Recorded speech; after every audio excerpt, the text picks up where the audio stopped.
ఈరోజు మనం తెలుసుకోబోయే అత్యంత ముఖ్యమైన విషయం రిలేషన్షిప్ బిల్డింగ్.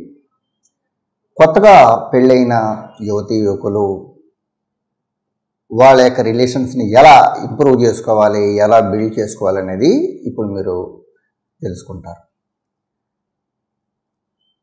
ఎవరైనా సరే యువతీ యువకులు ఇంటర్వ్యూకి వెళ్ళినప్పుడు ఎలా బిహేవ్ చేస్తారు, ఎలా ఉంటారు, చక్కగా నీట్గా ప్రిపేర్ అవుతారు, నీట్గా అపీర్ అవుతారు.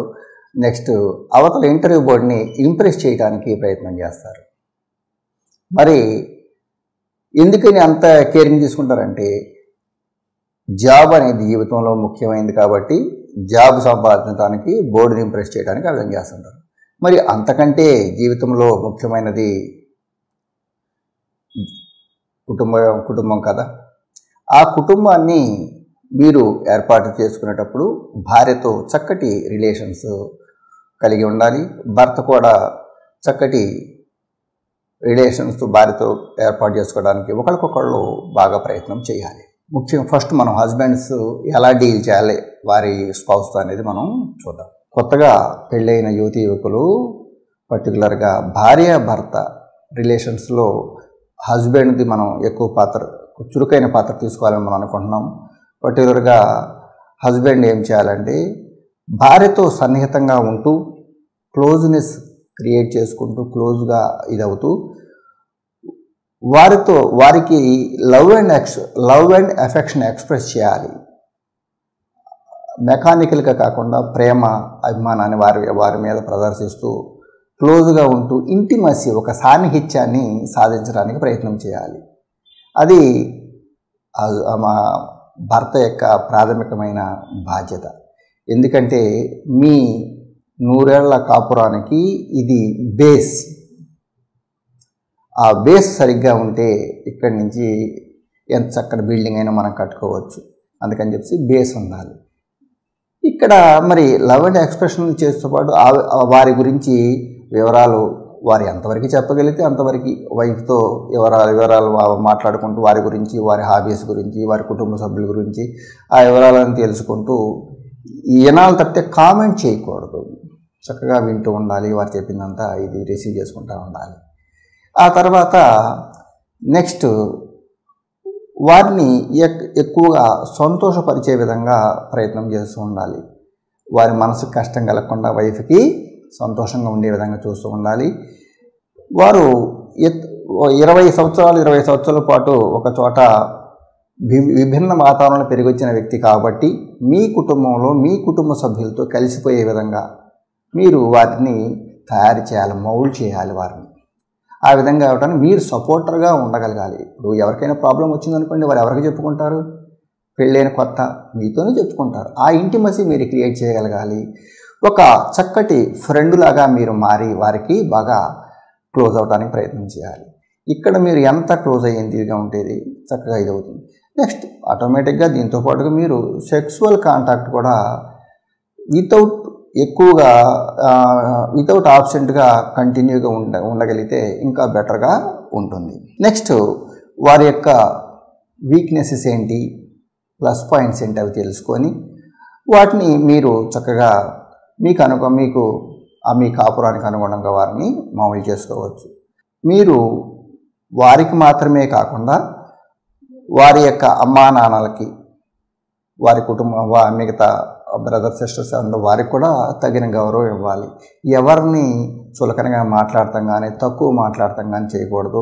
నెక్స్ట్ నేను మగవాడిని, నేను ఉద్యోగస్తుడిని, నేను అనే ఒక ఈగో ఎక్కువ మనం అక్కడ ప్రదర్శించకూడదు.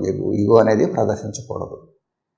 సాధ్యమైనంత వరకు ఎంత త్వరగా వారిని ఎంత చక్కగా మౌల్డ్ చేసుకొని చక్కగా మీ యొక్క కుటుంబంలో కలుపుకొని మీకు అనుకూలంగా వారిని వారి కోఆపరేషన్ పొందడానికి మీరు ప్రయత్నం చేయాల్సి ఉంటుంది. ఇక నెక్స్ట్ మరి ఇంతేగాక కొన్ని మీరు చేయకూడని పనులు కూడా కొన్ని ఉంటుంది. ఏంటి చేయకూడని పనులు అంటే మీ గురించి మీరు ఎక్కువగా చెప్పుకోకూడదు. నేను అంత గొప్పవాడిని, అంత వీరుణ్ణి, నేను శూరుని అని చెప్పి అన్నీ వారికి లేనిపోయి చెప్పుకోకూడదు.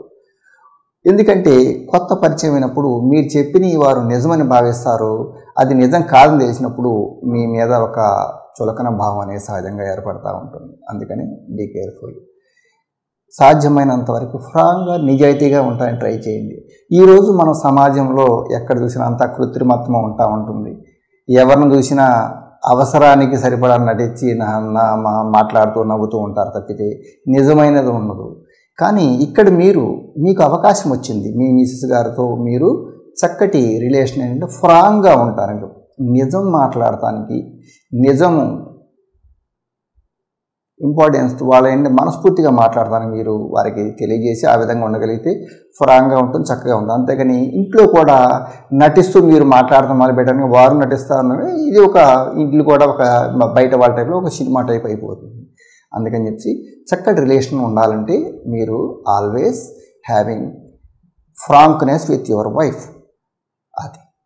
ఇక ఆ తర్వాత నెక్స్ట్ వచ్చేవాడికి, మీరు కోపంగా ఉన్నప్పుడు నిర్ణయాలు తీసుకోవద్దు. ఆనందంగా ఉన్నప్పుడు వారికి వరాలు ఇవ్వద్దు. ఇది చాలా ముఖ్యమైనది. ఎందుకంటే ఆనందంగా ఉండి వరాలు ఇచ్చిన వాళ్ళు మనకి దశరథుడి దగ్గర నుంచి చాలామందిని మనం గత పురాణాల్లో చూసాం. అందుకని ఆనందంగా ఉన్నప్పుడు ఎప్పుడు వరాలు ఇవ్వకూడదు. బాధలో ఉన్నప్పుడు కోపంలో ఉన్నప్పుడు నిర్ణయాలు తీసుకోకూడదు. ఇక్కడ మగవాళ్ళకి మెయిన్ కావాల్సింది ఏంటంటే మ్యాక్సిమం పేషెన్స్, సహనం ఎక్కువ కావాలి. ఆల్వేస్ సహనం. ఎప్పుడైతే మీరు ఎక్కువ సహనం కలిగి ఉంటారో ఆటోమేటిక్గా you may get very very good results. Temporary ఎమోషన్స్ని మీరు ప్రదర్శించి మీరు లూజ్ అవ్వద్దు. ఆ తర్వాత మీరు మీ యొక్క అభిరుచుల గురించి వారికి నిదానంగా ఎక్స్ప్రెస్ చేయండి. ఏమేంటి మీ గురించి, మీ యొక్క అభిరుచుల గురించి, మీరు మీ యొక్క కళల గురించి, మీ డ్రీమ్స్, మీ ఫ్యామిలీ లైఫ్ గురించి మీరు ఎలా అనుకుంటున్నారు, ఒక వైఫ్ ఎలా ఉండాలనుకుంటున్నారు, మీరు ఎలా ఉండాలనుకుంటున్నారు, ఇవన్నీ వారికి క్లియర్గా ఎక్స్ప్రెస్ చేయండి. వారి అభిప్రాయాలు కూడా తెలుసుకోండి. వారిని కన్విన్స్ చేయండి, మీరు కన్విన్స్ అవ్వండి. ఆ రకంగా మీరు చేయగలిగితే ఒక చక్కటి ఆనందకరమైన వాతావరణం ఏర్పడుతుంది. అక్కడ ఇద్దరూ చక్కగా ఉన్నప్పుడు చక్కటి కోఆపరేషన్తో ముందలకి సాగటానికి ఎక్కువ అవకాశం ఉంటుంది. అంతే తప్పితే నేను ఎలా ఉంటాను, నా పద్ధతులు ఇవి, నువ్వు కూడా ఇలానే ఉండు, నా పద్ధతులకు అనుకూలంగా బిహేవ్ చేయని చెప్పేసి వాళ్ళని డోంట్ ఫోర్స్ దెమ్. ఆడవాళ్ళ మనస్తత్వం ఒక రకంగా ఉంటుంది, మగవాళ్ళ మనస్తత్వం ఒక రకంగా ఉంటుంది. వాళ్ళని నువ్వు నాలాగా ఉండు అని చెప్పి మనం ఫోర్స్ చేయకూడదు, ఇలా చేయని చెప్పి చేయకూడదు. ఇక్కడ కన్విన్సింగ్ దెమ్. ముఖ్యంగా నేను చెప్పేది ఏంటంటే మీరు కుటుంబ జీవితంలో 2 రకాల పద్ధతులు పాటించడానికి అవకాశం ఉంటుంది. ఒకటి డెమోక్రటిక్ వే, ప్రజాస్వామ్యబద్ధం. 2 ఆర్కిటిక్ వే, అంటే మోనార్క్ టైప్లో నేను చెప్పిందే విను అనే విధానం. ఈ 2 మొదటిది బెస్ట్, నేను చెప్పినట్టే విని అనేది అంత కరెక్ట్ కాదనుకుంటా. మీరు వారితో ప్రతి విషయాన్ని కన్విన్సింగ్గా, ఇంప్రెసివ్గా, చక్కగా మాట్లాడుతూ ఇంప్రెస్ చేయగలగాలి. అంతే తప్పితే ఫోర్స్ అనేది ఉపయోగించేసి ఇది చేయటానికి ప్రయత్నం చేయకూడదు. ఇట్లా ప్రతి విషయము మీ గురించి కానీ లేకపోతే ఏ విషయమైనా సరే మీరు వారికి ఇన్ఫర్మేషన్ ఇస్తూ ఉండండి. ఇది జరిగింది, ఇలా జరుగుతుంది, ఇలా ప్రతిదీ కొంచెం ఎంతవరకు ఇవ్వగలగాలో అంతవరకు ఇన్ఫర్మేషన్తో క్లోజ్గా ఉంటానికి ట్రై చేస్తూ సన్నిహిత బంధం కలిగి ఉంటే వైవాహిక జీవితం చాలా బాగుంటుంది.